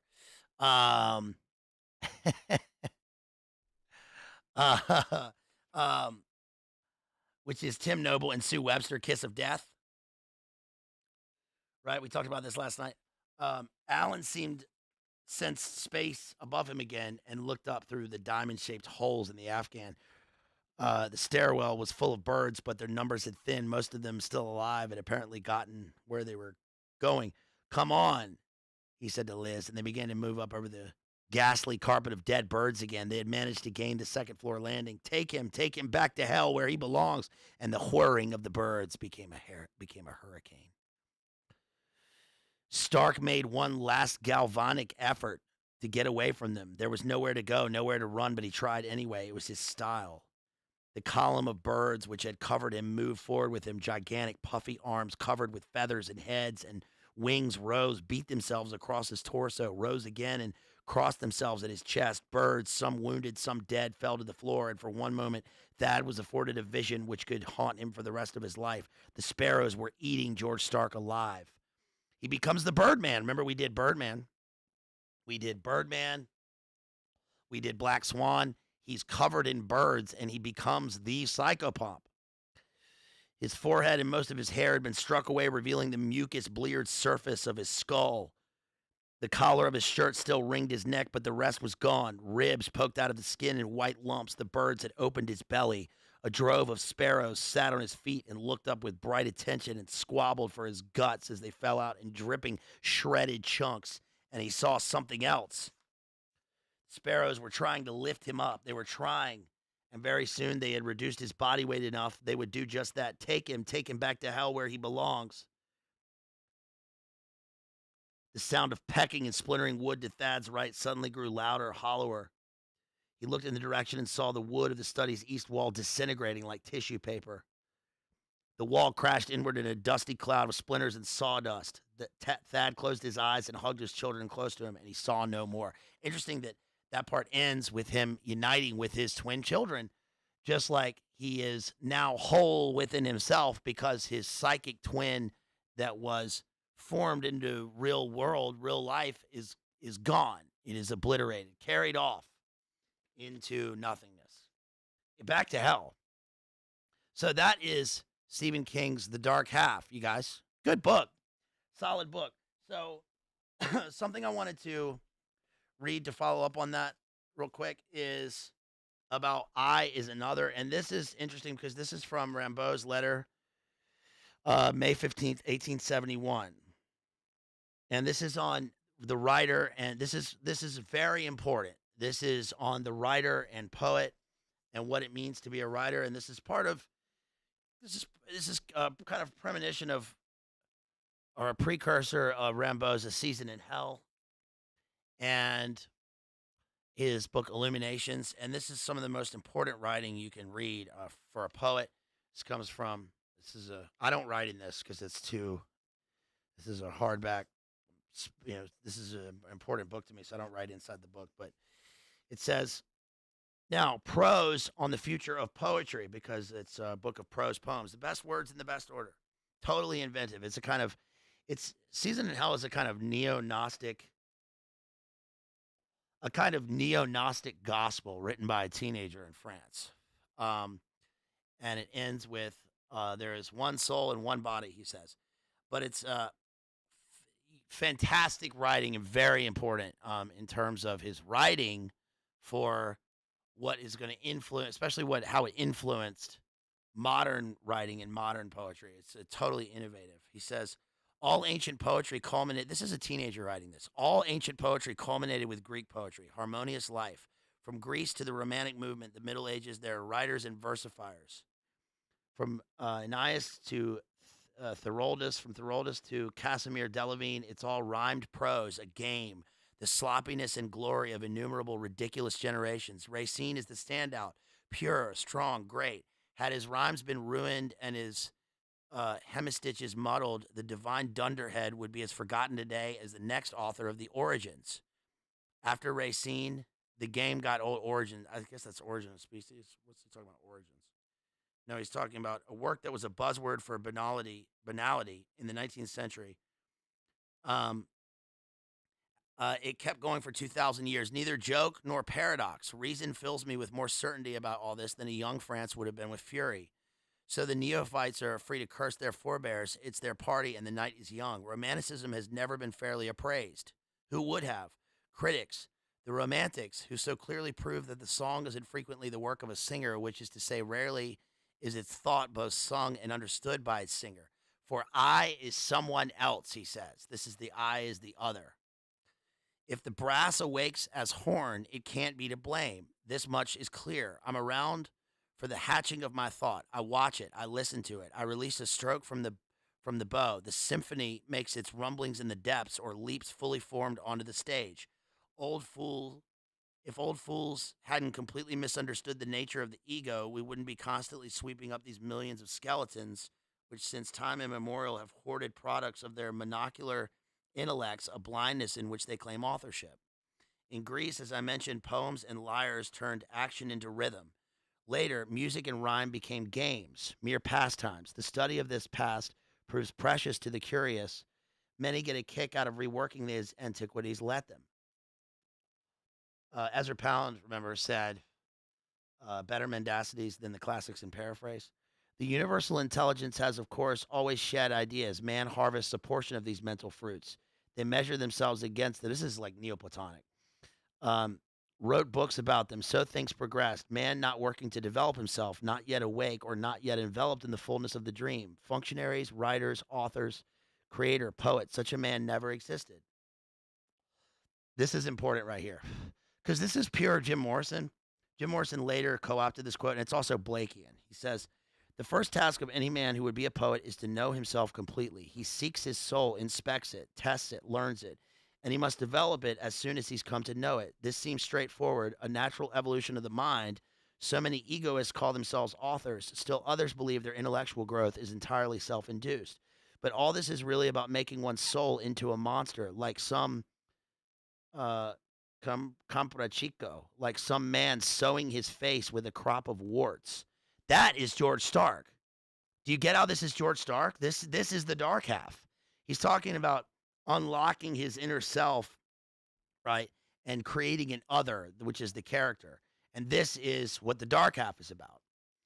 The poet makes himself into a seer by a long, involved, and logical derangement of all the senses. Every kind of love, of suffering, of madness, he searches himself. This is Gnostic. He exhausts every possible poison so that only essence remains. He undergoes unspeakable tortures that require complete faith and superhuman strength, rendering him the ultimate invalid among men, the master criminal, the first among the damned, and the supreme savant. For he arrives at the unknown. For unlike everyone else, he has developed an already rich soul. He arrives at the unknown, and when bewildered, he ends up losing his understanding of his visions. He has at least seen them. It doesn't matter if these leaps into the unknown kill him. The other awful workers will follow him. They'll start at the horizons where the other has fallen. At this point, I'll insert another psalm from off book. Lend a forgiving ear, and everyone will be delighted. Bow in hand, I begin. And then he includes a poem. This is a poem. This is a letter that he wrote when he was 16 years old. So what it is though is that's Crowleyan. Do you get how that's Crowleyan? It's Crowleyan Gnosticism as poet seer. It's Neoplatonic. It's Blakean, right? The road of excess leads to the palace of wisdom. Blake says in Proverbs from Hell. Now I'm not saying I agree with that, right? I'm just saying it's important in terms of reading it for understanding poetry, especially of the modern era. And that is what the poet believes he is a sort of lightning rod who crosses over the abyss through to break out of the prison planet through to the other side of illumination, which is why he wrote Illuminations. That's what Rimbaud is about, and that's what George Stark and Thad Beaumont are in the book The Dark Half. Does that make sense? I think that's illuminating in terms of understanding the writer here. So that's Rimbaud in a letter in 1871. And then I'm just going to finish up with talking about very briefly what this says about birds in the Dictionary of Symbolism. This is quoted from St. Hildegard. Says, birds are colder than animals that live on earth because they are not conceived in such intense and heated desire. Their flesh is purer than that of land animals because they do not emerge naked from their mother's bodies, but rather covered by a shell. Many live from fiery air and for this reason are constantly stretching upward like a fire. High-flying birds contain more fiery air than those that fly close to earth. See Bird of Paradise. Birds symbolize the power that helps people to speak reflectively and leads them to think out many things in advance before they take action. Just as birds are lifted up into the air by their feathers and can remain wherever they wish, the soul in the body is elevated by thought and spreads its wings everywhere. So that is the point of the bird as Psychopomp in the book. And also think of the spirits of the air, right? And the demons of the air, but this functions as something different. Think of the phoenix, the crow. Of course, this is the sparrow. And as I mentioned, sparrow is mentioned in Psalm 84, quam dilecta. And how dear to me is your dwelling place, O Lord. And then also in The White Goddess. There's not much in the White Goddess that is relevant for this right here. This is The White Goddess by Robert Graves. And let's see. Yeah, this talks about Bran Sparrow. So page 181 of this book. The wren is protected from injury at all other seasons of the year and is very unlucky to take its eggs. One of the Devonshire names for the wren is the Cutty Bran Sparrow. Bran is in Ireland. And in Ireland, it was linked with Bran's crow or raven as a prophetic bird. Let's see. Swainson records in his Birds, 1885, it is customary on the 12th day, the religious 12th day, to carry out a wren termed the king, enclosed in a box with glass windows surmounted by a wheel from which are appended various colored ribbons. A later version makes Triptolemus a son of Picus, a woodpecker, another prophetic bird, and thus identifies him with Pan or Faunus. There's Pan! I didn't realize we would come across Pan. Because we just did that, of course, in our Pan analysis. And then lastly,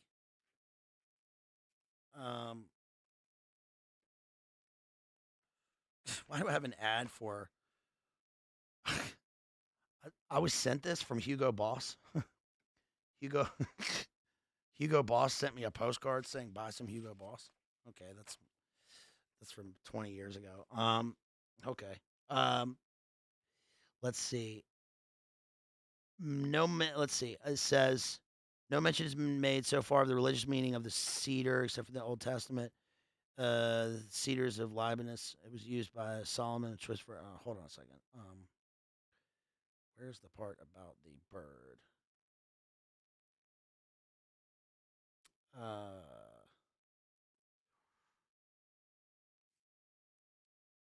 There's a part about sparrows right here.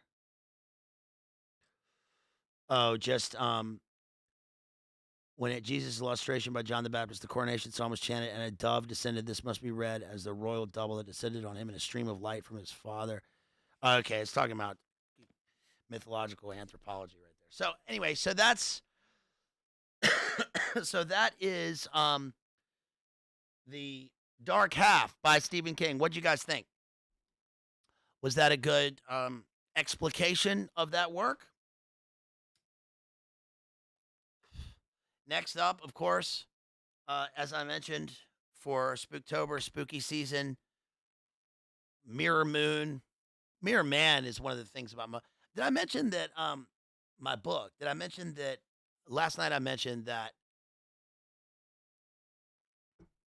I was looking for this book that I wrote 20 years ago, and I thought that I'd only written like a couple chapters, but I was looking for a poem that I wrote on Kiss of Death, which is that Tim Noble Sue Webster statue at it's a multimedia physical artwork piece at the Guggenheim in 2005, and I came across two books that I'd written. One is called Golden Golden Triangle, a book of poems, and another one is my novel that I started way back when I was getting my graduate degree. It's called All the President's Children. And I never liked the title. Title never really clearly fit until now, of course, because it's a book about, all the king's horses, all the king's men, all the king's men, all the president's men, all the president's children, because I know one of my neighbors ended up marrying George Bush's W's daughter, and he went to my school. We weren't friends. He was 2 years older than me. I knew him from school, but that was about it. And then I have a friend whose dad was the Treasury Secretary. But anyway, I wrote this book called All the President's Children, and it's funny because because now, of course, 20 years later, with all the stuff going on with Bunner Hyden, it seems increasingly relevant. And let me see if I can pull up. I don't even know if I can read any of it here. on the stream. The names are changed, but yeah, I wrote an introduction to this. The narrative jumps from place to place, from location to location, even over a number of years back and forth at a seemingly scatterbrained pace. But again, this is not unusual to a teenage boy who likes telling stories and bragging about his escapade. It's a work of fiction, especially when his mind is muddled as Doc's becomes more and more throughout the book. These few chapters, the speaker's named Doc. These few chapters should serve as an example the way the rest of the book will work. There are many more stories to follow, but the crises in the book lie mainly with Doc. His awareness that his life is spiraling out of control, so much so that he might be forced out of society in which he's been born. His best friend is arrested, thrown in jail. All of his friends get split up in some way. He suffers a nervous breakdown, a crisis of conscience, all tied in with a withdrawal. He must shape up and find his way, or it will all end for him. In the end, there's no reckoning, and everyone moves on with their lives, but only higher and higher. This is the power struggle in the States, and only amongst like-minded people who are exactly the same as themselves. And let's see. I'm not sure that I can read this on the stream. It might be too much, but I wrote about 12 chapters of this book, and I think if you read it, you would like it. I don't want to explain it because I wrote it, and it's fiction, but it might be too much for me to read here for obvious reasons. So I will think about posting that somewhere, or if you want to see that, these two chapters I have up, one's called Car Crash, and the other one is Arabian Nights. And as I said, the narrative goes back and forth in time. It's dislocated and nonlinear, but that makes sense in terms of the content. The form and the content work together. But this is very 90s and it reads like it would be a autobiography in some ways, but it's not. It's a work of fiction. But it reads like you're hearing a story in some ways, but it's also poetical and kind of prose poems at times. So if you wanted to check that out, let me know. I'm looking at a poem that I wrote called Manimal for this other book.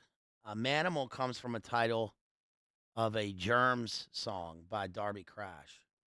And I can't read that. I can't read that here because some of the words. I can't. There's no point in me reading a poem if the words are not going to be. If I can't read the words, right? So I'm not going to change it for this. I'm just not going to read it. But if you are interested in that, then let me know because I think that you would be, at the very least, entertained. I think you would find it fun at times. It gets pretty dark, but it's fun and it's funny. I mean, I wrote it. I'm just saying that. But and then the book that I'm working on now is not like that at all. That's completely it's in the first person. But that is Monarch, and that one is about MK Ultra, MK Delta, most dangerous game stuff. And I've talked about that one before. And I've read the first 3 sections of brief, kind of mini chapters of that book. But that, in a way, that is more. You can read that, but you can't read this other thing. I can't read the other thing online, which is a shame, right? So, yeah, thanks, Adam Egert. It's Egert. Adam Egert. So, yeah, that's about it. Let's look and see if we got any super chats tonight. I know it's a big night over on Crucible because of the interview that they're doing. So, we're going to go there afterwards. But let's see. Why does that not? There we go. Yeah, shouts out again to Bane Bear, $2, and then another $2. Hopes Says someday and laugh, much love. And then shouts out to Gabriel Lopez for $4.99 for that.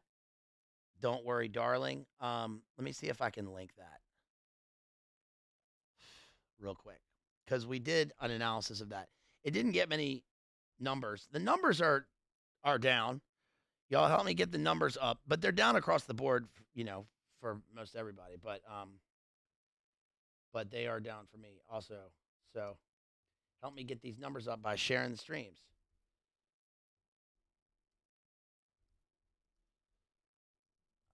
Let me see if I can find this stream.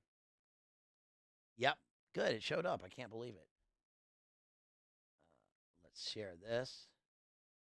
Here's the Don't Worry, Darling stream from last November, in case anybody is wondering. Oh. So that should pop up. Yep.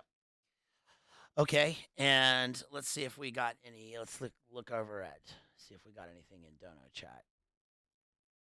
Shouts out to Kira again for supporting me after that last stream.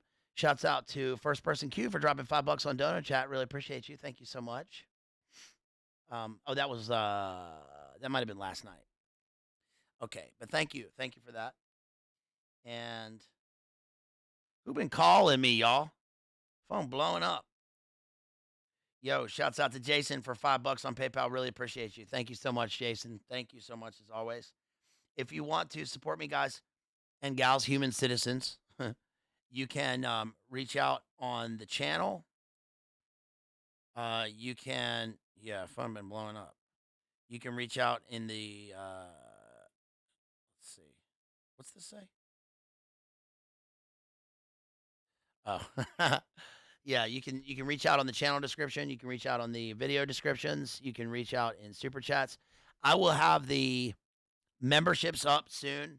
I just got to make a community post, and then we'll have memberships. We got 3 or 4 levels of memberships. Shouts out again to Real John Connor, who dropped $50, and I'm going to do Perfect Blue and this movie Paprika, which are anime.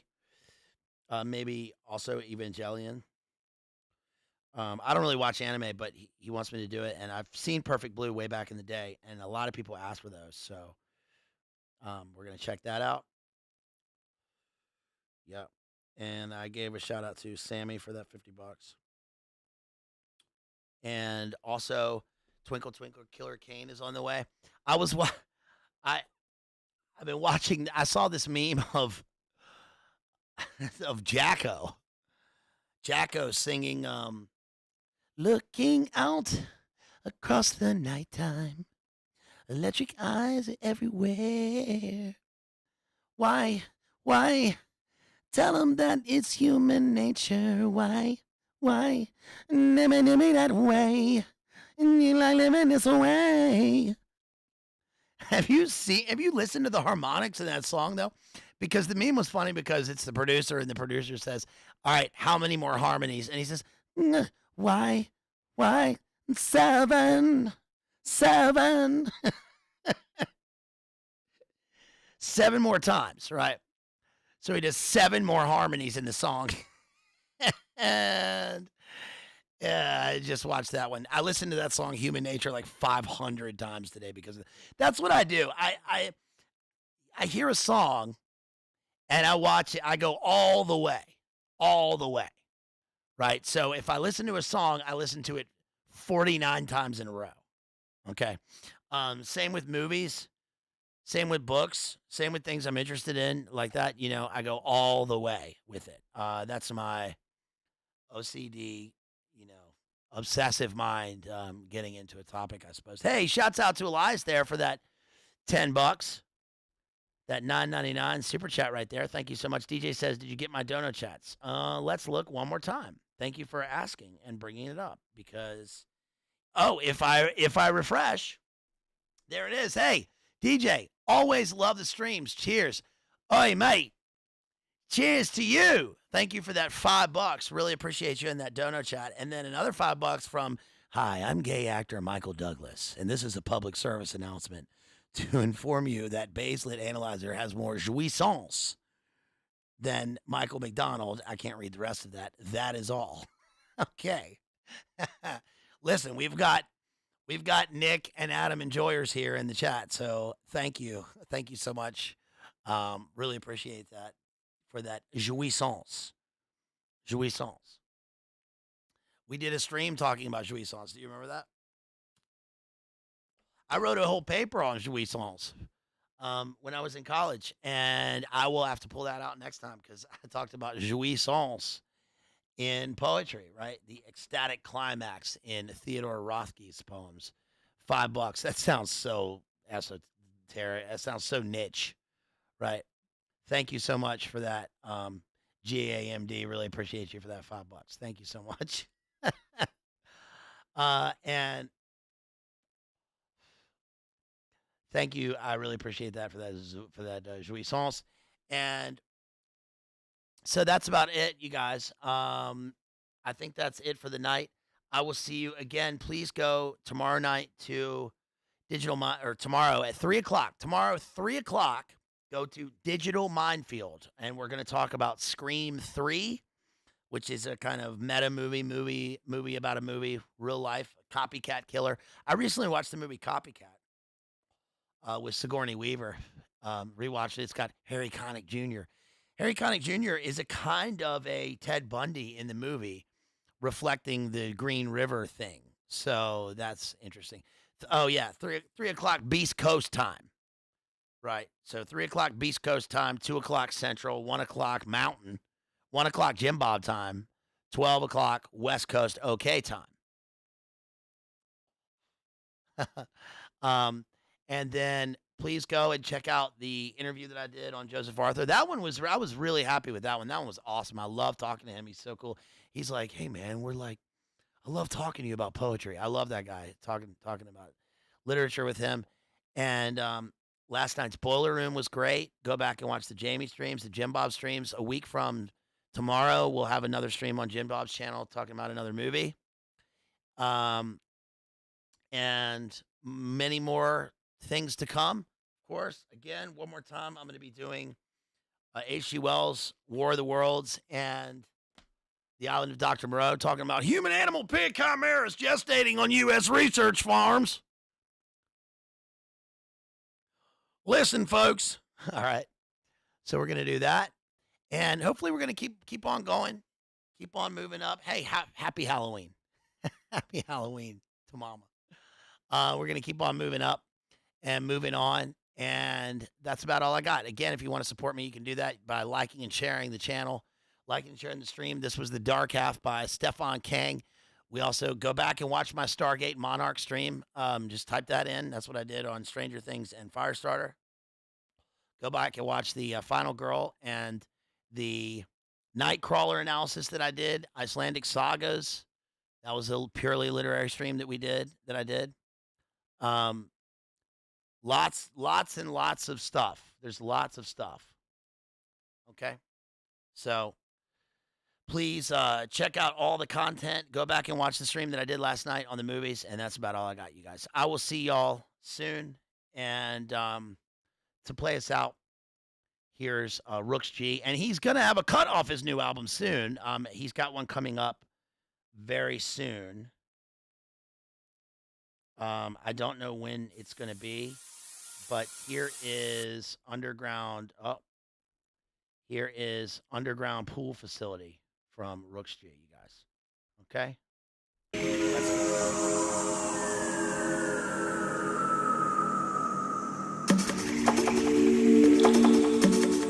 A little bit of chill to play us out.